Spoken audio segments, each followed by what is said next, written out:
ସାଇଙ୍କୁଳଠାରେ ଜନସଭାରେ ଯୋଗଦେଲେ ଭିକେ ପାଣ୍ଡିଆନ। କେନ୍ଦୁଝର ଜିଲ୍ଲାର ବହୁ ଚର୍ଚ୍ଚିତ ଘସିପୁରା ନିର୍ବାଚନ ମଣ୍ଡଳୀରେ ଆଜି ସନ୍ଧ୍ୟା 6 ଘଟିକା ସମୟରେ ସାଇଙ୍କୁଳସ୍ଥିତ ହାଟପଡ଼ିଆଠାରେ ବିଶାଳ ଜନସଭାକୁ ନିର୍ବାଚନ ପ୍ରଚାରରେ ଆସି ଘସିପୁରା ବିଧାୟକ ପ୍ରାର୍ଥୀ ବଦ୍ରିନାରାୟଣ ପାତ୍ର କେନ୍ଦୁଝର ସାଂସଦ ପ୍ରାର୍ଥୀ ଧନୁଞ୍ଜୟ ସିଦ୍ଧୁ ପାଇଁ ଆଶୀର୍ବାଦ ଭିକ୍ଷା କରିବା ସହିତ ମାନ୍ୟବର ମୁଖ୍ୟମନ୍ତ୍ରୀଙ୍କ ବିଭିନ୍ନ ଯୋଜନା ସମ୍ବନ୍ଧରେ ଜନସଭାରେ ଉଦ୍ବୋଧନ ଦେଇଥିଲେ।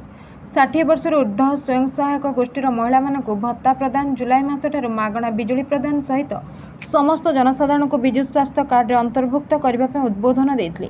ପୁରୀ ପରିକ୍ରମା ଓ ଲିଙ୍ଗରାଜର ଉନ୍ନତି ନିମନ୍ତେ 3 ବର୍ଷ ବିଳମ୍ବ ନେଇ ଜଣେ ସାଂସଦ ଓ ଜଣେ ମନ୍ତ୍ରୀଙ୍କୁ ସିଧା ଟାର୍ଗେଟ କରିଥିବା ବେଳେ ଜୁଲାଇ 9 ତାରିଖରେ ଷଷ୍ଠ ଥର ପାଇଁ ମାନ୍ୟବର ମୁଖ୍ୟମନ୍ତ୍ରୀ ସରକାର କରିବେ ବୋଲି ଦୃଢ଼ୋକ୍ତି ରଖିଥିଲେ। ଯୋଡ଼ି ଶଙ୍ଖରେ ଉଭୟ ବିଧାୟକ ଓ ସାଂସଦ ପ୍ରାର୍ଥୀଙ୍କୁ ବିଜୟ କରିବା ପାଇଁ ଜନସାଧାରଣଙ୍କୁ ନିବେଦନ କରିଥିଲେ।